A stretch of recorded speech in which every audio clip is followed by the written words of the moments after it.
Hello and welcome to the Dune Minute Podcast, your place to dive deep, minute by minute, into the cinematic adaptation of Frank Herbert's World of Dune. I'm one of your hosts, John. And I'm Zach.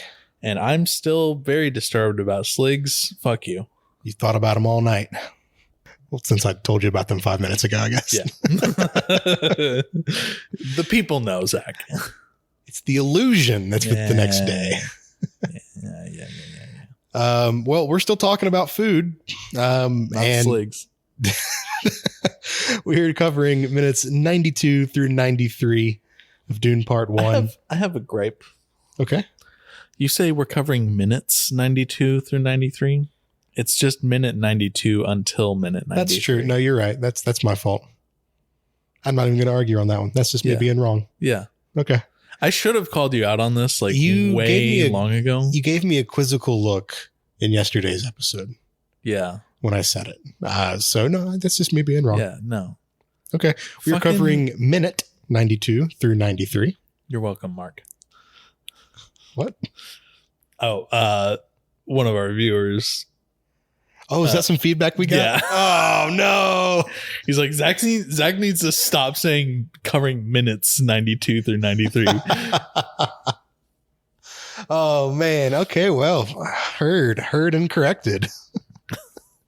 I'm going to call you out every time you do it from now on. That's fine. Yeah. I mean, I don't talk so good.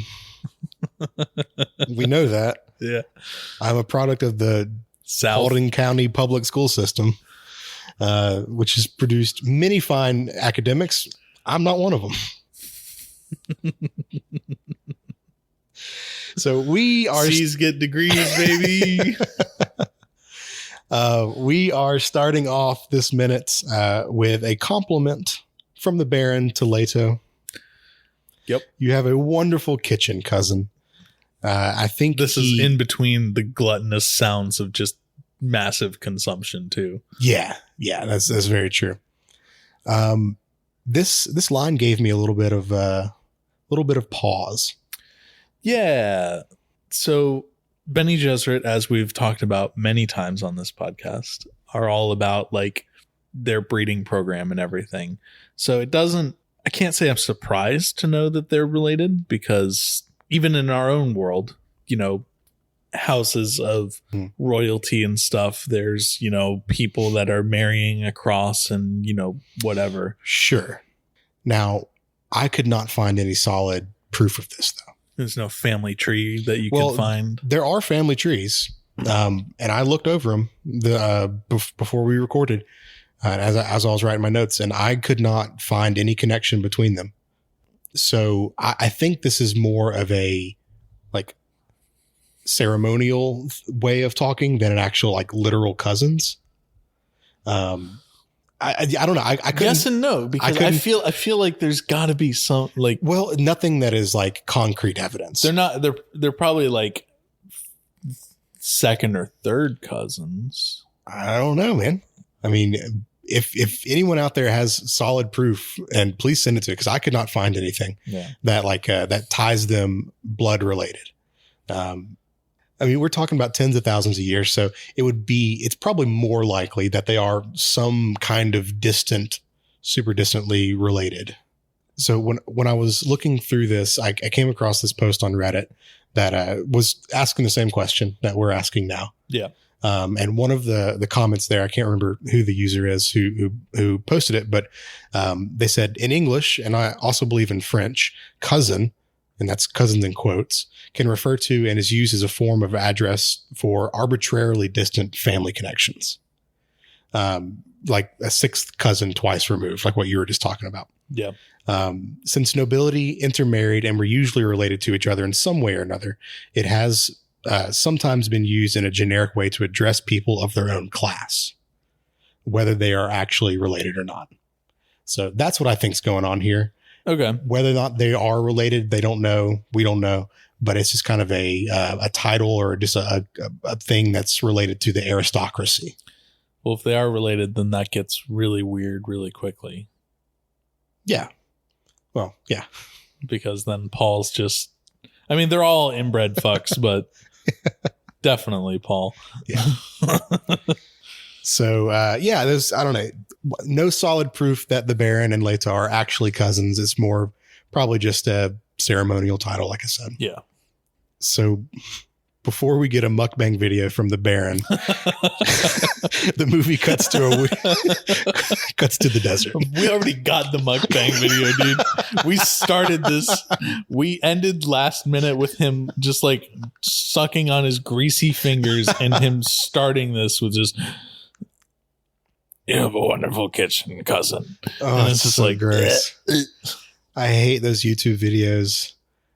I hate them so much. Don't lie to me. You watch mukbang ASMR before you go to bed every night. God, no. Oh, you watch someone put down like a gallon of fucking Raising Cane sauce a night. No, that is so disgusting to me. Shout out to Raising Cane's though. Hey, listen, I'm not going to yuck anyone's yum, except for this one. I will. That's fucking disgusting. So in the desert, what do we get? Back outside, we're in a windy ass desert, and there's not a lot of food. No. We do, however, get our first vision of the still tent. Yeah. So on Monday's episode, I was talking a little bit about, the Frem kit and some of the design choices around it and what Denis wanted to see and everything with all of the components of the Frem kit. The still tent, which, I give Frank a 4.5 Shai Hulud on the naming of the still tent there, was specifically designed and influenced by the carapace of cockroaches. I thought it looked kind of insecty. Yeah. Specifically because of their innate ability to survive everywhere. Okay. As you know, they are the only thing that would be able to survive like nuclear fallout. So, shout out to cockroaches. But the inside of the still tent was also meant, and we'll definitely see this more next week. I think, next week. No, I take that back. We're going to see it not in as much detail this week. More detail next week. Mm-hmm. But the inside was meant to look almost like the inside of a womb. Because this is the moment where Paul, for lack of a better phrase, becomes reborn in multiple ways. In this moment, he becomes not only the Duke, but this is his transition from Paul the boy to Paul the man. Okay. Gotcha. Trust me, I kept all the other shit for next week because that's very important shit. And those episodes we're not going to have to be like grasping for content on. No, not at all. So we're going to have a lot to talk about next week, but the womb imagery is very deliberate inside the still tent here. Gotcha. And then we talked about it a little bit earlier this week as well. This is the moment that we see the inside of the Frem kit and we see how everything is like super neat and organized, and it's very clearly designed to all just be a perfect, maximum efficiency fit on the inside. Yeah. We see, the leaflets. I forget what the name of the book, the little book was, the like guide to the desert thing. The Manual of the Friendly Desert. That's right. The Manual of the Friendly Desert. We see the paracompass. We see the sand compactor. Mm-hmm. But there's a little extra surprise in here. It's true. We have a little bit of a note that was left in the Frem kit here. Yeah. And what's on the note, Zach? We get UA's diamond. Yep, a little black diamond. And it basically just says like, hey, there's a beacon in here. If anyone made it out alive, they'll be able to come help. If anyone makes it out of Arakeen alive, there's an Atreides beacon in the Frem kit. God willing, they'll be able to find you. Yeah. And I got to say, that is the like cleanest, also just like from the note itself, like the cleanest penmanship. There's no smudges. There's no like bleed on the ink or anything. He's writing with one of those real nice fine tip pens. Yeah. I don't know. UA's like, he's got a whole collection. You think he's a pen guy? Absolutely. He's got a whole collection of like his top pens and stuff. I could see it. Pilot G2 is his number one.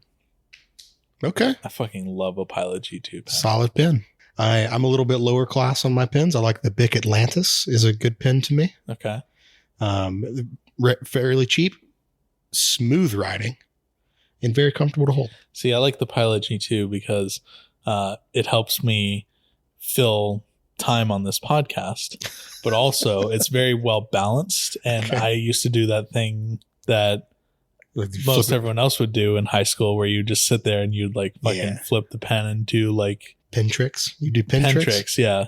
Nerd. Yeah, we had like we didn't have tech decks. We just had pens. Oh, okay. All right. Yeah, I thought this when they opened up the backpack here, I don't know if you've ever used one of these, but I think I have one in a closet in my house.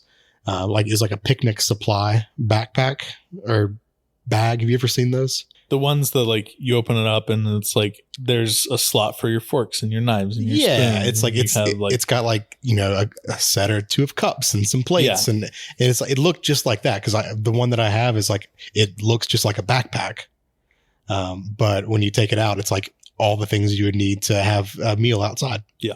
So that's exactly what it reminded me of, and we kind of. We cut straight from them opening up the bag and Paul reading the note to the dining room. Back to the dining room. What did you call it on yesterday's episode? Oh, the long table of PG-13 censorship. Yes. And in walks Piter, UA, and some more goons. Just fucking can't stop gooning, dude. Piter announces UA, and the Baron off screen calls him the traitor and asks what he wants. And UA starts to explain. Again, I think normally I would say like for the audience's benefit, but I think this is actually for the Baron's benefit. I think this is him listing out his resume right here. Yep. I jammed their comms and lowered their shields. I delivered the Duke and his family. And Vladimir's response immediately was just the bargain to the letter. Yep. So, and we end right there. That's a little bit over into the next minute, just a smidge, but it's too important of a sentence to it was to like cut in the half. Bargain to the, and I'm not going to, whatever. Sue me. I say minutes. This is my podcast. That's why I said minutes at the beginning of this, because I knew we were going to go over. I don't buy that. I don't buy that at all. Minutes implies the discussion of multiple minutes, not an additional half second to hear more of Stellan Skarsgård's graggly voice. Yeah. Whatever. So let's talk about some book notes, because this is so from here on out. So today, tomorrow, and Friday, I got a lot to cover in the book notes sections. Okay. So for Jessica and Paul, they are in the still tent when we pick back up in their chapters in the book. They are in the still tent. They're reading UA's note. UA's note is a lot more heartfelt in the book than it is in the movie. His note here was very like just clinical, prescriptive. There's a beacon here. If anyone made it out, they'll find you. Yeah. In the book, he is expressing a lot of remorse for what he did. He's not asking. He says, "I'm not asking for forgiveness. I have enough burdens." But he is just, kind of explaining his side of the whole story to Jessica and to Paul. He doesn't want to be, and he is going to be, but he doesn't want to be forever known as the traitor of House Atreides, even though that is clearly the lot that he's going to be living in for however much long he's living. Not very. Yeah. So yeah, I would argue we have about a minute. Yeah. So yeah, and then a lot more happens when they're in the tent. But again, that's its own chapter, so I'm going to be picking from that. As we get to it. I have a lot more to talk about that chapter next week. Yep. From the Baron's perspective, so the Baron is the one who is observing the destruction of the city from his balcony. He's looking at the caves around the city just getting blown up by his artillery. And he's super proud of himself that he He was clever enough to bring back explosive artillery in the time of shields. Yep. And he just likes a fireworks show. Yeah. He's thinking how pleased the emperor is going to be that he chose to just blow the caves to smithereens instead of sending in the Sardaukar. Blow up. Yeah. The whole last planet. Piter then interrupts him along with the captain of his personal guard, a man named Kudu. Another gooner? Another goon. They interrupt the Baron looking over the destruction of the city to tell him that they have secured the Duke. Internally, the Baron looks at Piter and goes, he thinks, I think I need to get rid of you soon. Your ambition is becoming too large. Yeah. This is classic, Baron Harkonnen. Which I guess makes a lot more sense with, because the book also has that scene where, we talked about last week. Mm-hmm. Yeah. Where you can have Arrakis or you could have Jessica. Yeah. And you wanted Jessica, but you chose Arrakis. Look at this. Look at this. I'm trying to suss you out a little bit before I decide if you get to live or die. Yeah, exactly. And then before he goes to see the Duke, the Baron asks for UA to be brought to him to give him his reward. And that's where I'll end. Yeah. Right there. Just find more about his reward tomorrow. Yep. Yeah, that's all the notes I had. Anything else from your side? Nothing from me. Like I said, it's a stretch for time episode a little bit. But no, tomorrow's episode is going to be really good. And we'll see you then.